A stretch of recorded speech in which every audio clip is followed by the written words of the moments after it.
وہی تبلیغ میں ایک بات بار بار اس لیے بیان کیا کہ ہمارے عمل میں آ جائے. حضرت جی پوری دنیا کے امیر تھے. کون تھے؟ پوری دنیا کے تیسرے نمبر پر امیر مولانا انعام الحسن صاحب، اللہ اس کی قبر کو نور سے بھر دے. اس دور میں مولانا الیاس رحمۃ اللہ علیہ نے 20 سال کام کیا تقریباً، پھر 20 سال مولانا یوسف رحمہ اللہ، پھر 24-25 سال حضرت جی انعام الحسن صاحب پوری دنیا کے امیر ہوتے تھے. تو اس مکے میں لوگوں نے ان سے پوچھا کہ تبلیغ میں 20 سال ہو گئے لگے ہیں لیکن ترقی محسوس نہیں ہوتی. تبلیغ میں ترقی، ساری زندگی پریمری اچھی چیز ہے، پریمری کے بغیر آدمی آج ڈگری حاصل نہیں، لیکن ساری زندگی پریمری میں، یہ تو ناکامی ہے نا. تبلیغ کے اعتبار سے ساری زندگی پریمری میں، ترقی محسوس نہیں ہوتی. تو ساتھیوں سے پوچھا بھائی کیا بات ہے کہ ترقی محسوس نہیں ہوتی؟ ساتھیوں نے پر خود بتایا کہ تبلیغ کے 6 اعمال ہے. کتنے اعمال ہے؟ 3 خصوصی ہے، 3 عمومی ہے. 3 خصوصی ہے، منبر پر بیان کرنا یہ خصوصی ہے، مشورے میں بیٹھنا یہ خصوصی ہے، خواص بڑے بڑے لوگوں کی ملاقاتیں. یہ 3 اعمال ساری زندگی بھی کرو گے، جب 3 عمومی اعمال ساتھ نہیں کرو تمہیں ترقی محسوس ہو. وہ 3 عمومی اعمال کیا ہے؟ جب بھی بیان ہو، جس آدمی کا وہ محلے کا بیان ہو، اول سے آخر بیٹھنا.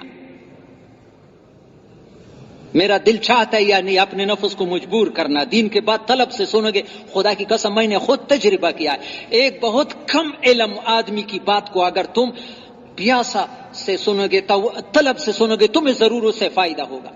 اور حضرت محمد صلی اللہ علیہ وسلم کی باتیں جو سارے نبیوں، یہود طلب نہیں تھا، پھر سمجھ میں نہیں آتی، بعد میں صحابہ سے پوچھتے تھے کہ کیا کہا. نبی کی بات سے بھی فائدہ ان کو پہنچا نہیں، طلب نہ ہونے کی وجہ سے. تو ایک تو اول سے اخیر بیان سے. ہمارے مولانا محمد شاہ صاحب کی قبر کو اللہ نور سے بھر دے. یہاں بیمار بھی ہوتا تھا لیکن عصر کے بیان میں کرسی میں بیٹھا ہوتا ہے، اخیر بیان سے اٹھتا نہیں.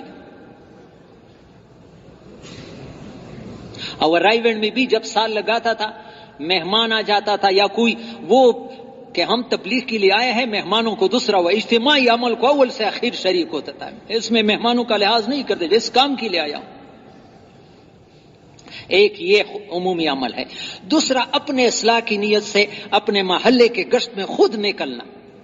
یہ نہیں کہ تم گشت میں جاؤ، ہم مشورہ کرتے ہیں. یہ جو مشورہ کرتے یہ ساری زندگی بھی مشورے کریں گے، عمومی گشت نہیں کرے گا، اس کو کبھی ترقی نصیب نہیں ہو.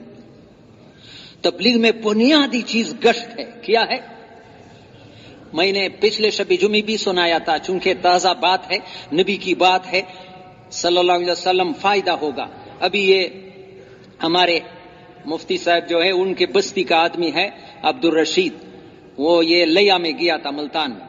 وہاں ان کو رات کو 1 بجے ایک آدمی آیا کہ میں حافظ قرآن ہوں، 4000 مرتبہ روزانہ درود شریف پڑھاتا. اس دور میں بھی ایسے لوگ ہیں. اور ابھی مجھے حضور صلی اللہ علیہ وسلم کی زیارت ہو گئی. کس کی زیارت ہو گئی؟ اور نبی علیہ السلام نے مجھے کہا کہ یہ آپ کے مسجد میں جو بوڑھے آدمی لیٹے ہیں ان کو میرا سلام پہنچاؤ. لوگ کہتے بیکار لوگ ہیں، اور نبی ان کو سلام پہنچ. اور چند باتوں کا اہتمام کرو، چند باتوں کا. جماعت والوں سے کچھ پیغام بھیجا کہ گشتیں زیادہ کرو. کیا کرو؟ گشتیں زیادہ کرو. آج تو جماعتوں والی بھی بس آدھا گھنٹہ گشت کرتے ہیں، پھر سارا سونے میں گزار دیتے. ادھر ایک جماعت آئی تھی، مظفر گڑھ کے ساتھ خانگڑھ علاقہ ہے. یہ اتنی سخت علاقے میں نیکبند میں جہاں تبلیغ کا کام بہت کم، وہاں پوری جماعت 3 چیلے کی وصول کی تھی. ادھر مجھے بتایا ایک حافظ نے کہا کہ میرے پیچھے 28 مرتبہ آ گیا ہے. جب ایک آدمی کے پیچھے 28 مرتبہ گشت، صبح کو نکلتے تھے، کوئی شام کو آتا تھا، تکی ہوئے نقد وصولی کرتے تھے. تو گشتے یہ نبی علیہ السلام کا پیغام ہے. جماعت والوں سے کہو کہ گشتے زیادہ کرے. دوسرا استغفار زیادہ کرے. استغفار ابھی جو بارش ہی نہیں ہوتی ہے نا، خدا کی قسم یہ اتنی پکی بات ہے، لیکن مسلمان کے ذہن میں یہ نہیں آتا ہے. دوسرے سوچتے ہیں کہ استغفار سے اللہ پاک بارش برسانے کا وعدہ ہے، بارش مانگتا ہے لیکن استغفار کرنے کے لیے تیار نہیں. استغفروا ربکم انہ کان غفارا یرسل السماء علیکم مدرارا، قرآن میں وعدے ہیں. النبی فرماتے ہیں استغفار زیادہ کرے. تیسری نظروں کی حفاظت کرے. نبی نے کیا تازہ نصیحت ہے نبی کی. نبی کو جو خواب میں دیکھے گا وہ جھوٹا نہیں ہو سکتا. یہ سوری رات موبائل کے ساتھ بسترے میں، خدا کی قسم یہ دل میں ظلمت پیدا کرتا ہے. میرے جیب میں تقی عثمانی صاحب کا فتویٰ لکھا ہوا ہے کہ یہ آنکھوں کا غلط استعمال دل میں ظلمت ہی ظلمت پیدا کرتا ہے، پھر نیک عمل کی توفیق نہیں ہوتی. ضرورت کے لیے موبائل سادہ رکھو. یہ ساری رات ایسی چیزیں دیکھنا ایمان سے خالی کر دے گا تمہیں. یہ نبی کی نصیحت ہے، میری نہیں ہے کہ ان سے کہو کہ نظروں کی حفاظت. اور چوتھی امت کے لیے دعائیں کر، امت کے لیے دعائیں کرے. تو میرے پیارے بھائیوں، ایک بات عمومی میں بیان کو اول سے آخر سنا. دوسرا گشتوں میں نکلنا، عمومی گشت میں نکلنا، خصوصی ملاقات نہیں، عمومی گشت. کس کس کی نہیں ہے کہ محلے کے گشت میں جتنے بھی ضروری کاموں میں گشت نہیں چھوڑوں گا. تم دیکھو تو صحیح، عمومی گشت کی دعا اللہ پاک کے عرش کو ہلا دیتی ہے. مولانا الیاس یہ تہجد سے بھی پڑھی ہے. تم دیکھو کہ تمہارے پریشانیاں دور ہوتی ہے یا نہیں ہے. میواتیوں کو جب کوئی پریشانی آتی تھی تو گشت کا پوچھتے تھے کہ کہاں ہے گشت. ہم پریشانی آتی ہے تو گشت کو چھوڑ دیتے ہیں. کہاں گئے تھا بھائی میرا وہ فلانا کام تھا فلانا کام. گشت کو چھوڑ دیا اور پریشانی دور ہو جائے گی.